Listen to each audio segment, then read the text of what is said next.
Hi, everyone. Good to see you again. I'm Anne-Marie Green. And I'm Vladimir Duthier. Federal prosecutors continue to build their case against Jeffrey Epstein's alleged sex trafficking ring.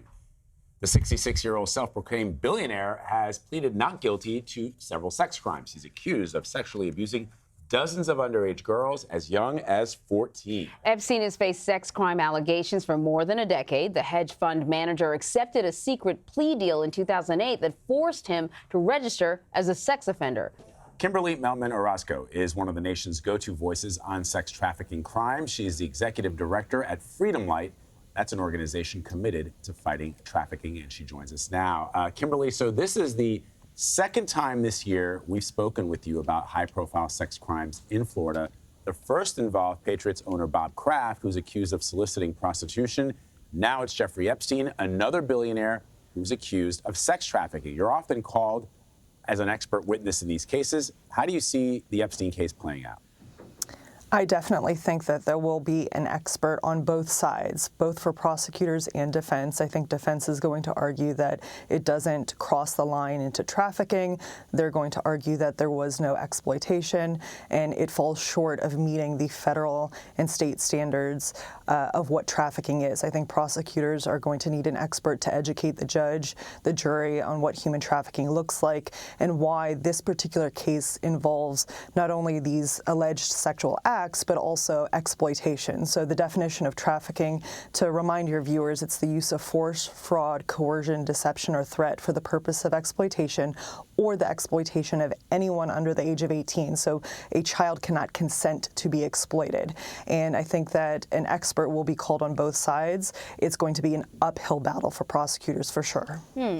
So this could be just a coincidence that both of the high-profile cases that Vlad just mentioned were based in Florida. Both had something to do with massages. In one case, it was a massage parlor. In the other case, Epstein's accused of and in fact, in Florida, he pled guilty to, having girls come over to massage him. Can you talk to us a little bit about whether Florida has a particular issue with this and the whole kind of link to massages?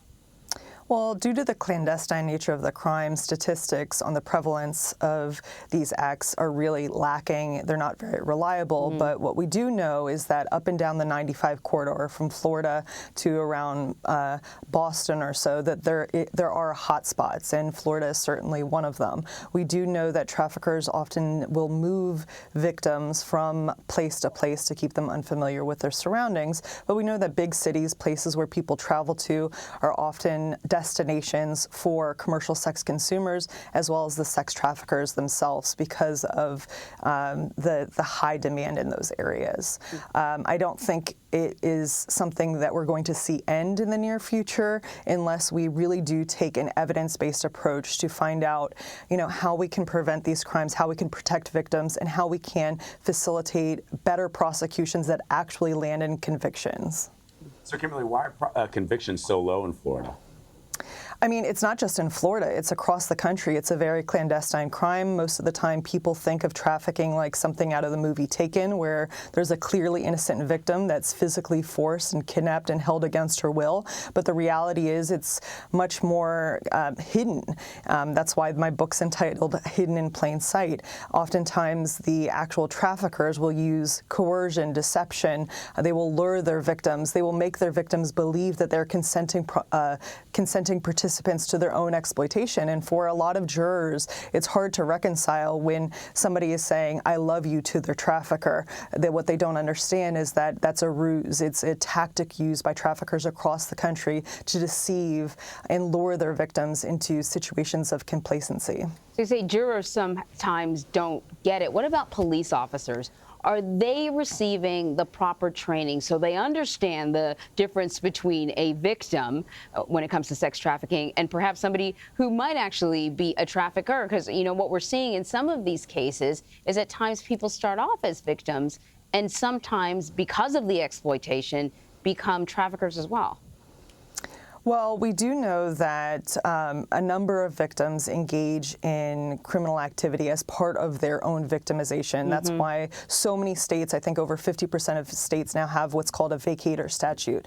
A vacator statute provides post-conviction relief for victims of trafficking who have been erroneously criminalized and actually prosecuted for some crime that was related to their own victimization. So we do identify the fact that both police, prosecutors, judges, juries, they do misidentify victims. And so we have that post-conviction relief to provide, I guess, assistance after the fact. But it's still very difficult. I mean, I think that most of your viewers, including myself, we've all encountered a victim of trafficking at some point in our lives without knowing it because of just how hidden it is. Hotels, restaurants, hair salons, nail salons, they all encounter these victims, these women, without knowing it just because of the way in which this crime manifests. These victims are made to believe they're consenting to their own exploitation, and it takes trauma-informed therapy.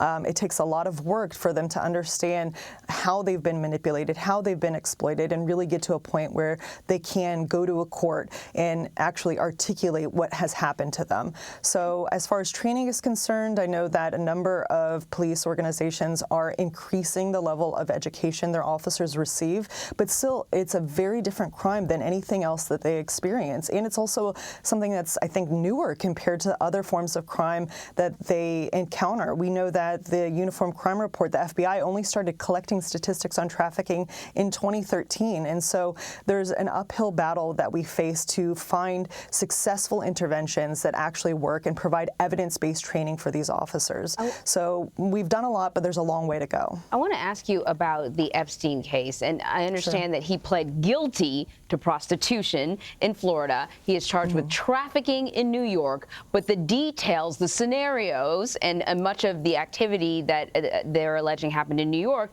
happened also in Florida, right? So they decided to charge him differently. But, in his case, you have girls visiting his home and then leaving. And I think often when people think about trafficked young women, you think they get absorbed into the system and then they just disappear and we never see them again. And they're sort of circulating in this sort of underground organization. But in Epstein's case, girls went back home or went back to wherever they had come from before. Is that, how odd is that? Or am I just sort of thinking that trafficking looks only one way, but actually there's a lot of different ways that trafficking can manifest itself? I mean, absolutely, there are a number of ways in which it can manifest. There are different tactics used by traffickers. There are even different typologies of traffickers. For example, a guerrilla style of pimping or sex trafficking would use more physical force, whereas a Romeo would use more like feigned love or affection or faux relationships. So I think that there are different typologies of traffickers. There are different ways even that the victim herself may behave. And we do see cases where the victims are going back home. They are going out in the public. And think about it this way. I really try to describe it to my classes and to when I do trainings, it's more of a mental tether as opposed to a physical chain, right? They're not necessarily physically keeping them isolated or bonded or in chains, but rather there's that mental manipulation, that mental tether that keeps them complacent to the exploitation. And I think that can happen anywhere. And it can happen back at home. It can happen isolated or just out in public and engaging in normal day-to-day activities. So a victim advocacy group in Florida is warning about a group of men who call themselves hobbyists. I've never heard this term. Who are hobbyists? So that's actually a very common term. Hobbyists and mongers are commercial sex consumers. So basically, when you see a media story and they talk about a quote-unquote John or a commercial sex consumer, that's what we call them. What they call themselves are hobbyists or mongers. And I know that that group in particular said that the hobbyists were elite members of the commercial sex industry who were consuming these types of services. But the reality is that they come from all walks of life. In my research, they do tend to be more educated, more affluent, business professionals, family men, and they do post and brag about their sexual exploits online. It's sort of like a badge of honor, and they want to share it with somebody, so they go to these online forums that are publicly available. You don't even need to go on the dark web, despite the fact that SESTA and FOSTA were passed, which we're supposed to get rid of them. They still exist. They're just hosted overseas. And so you can go online, you can find these websites websites, you can find these men bragging about their sexual exploits, sharing information so that they know where they can go to receive services at any city, small town, big city, across the country, even internationally. There are these forums that will share information, and sometimes they can get pretty demeaning in the types of services and what they do to these women. We're both sort of shaking our head. The idea of bragging about this sort of stuff, I know it's not sort of in semi-public because, you're online and you're speaking openly about it, I think just speaks to the feeling that often, that I presume that many of these men have, that there are no repercussions. They're not going to sort of be called to pay for this in any way. And you're describing men who have an awful lot to lose, families and careers and all that sort of stuff. Well, I mean, and one of my greatest sources of information are these forums. And one of the things that I noticed was after the Kraft allegations, they were going online and they were saying that they were championing him as a hero, that he was going to normalize the commercial sex industry and he was going to make it, so that they can really continue doing this with impunity.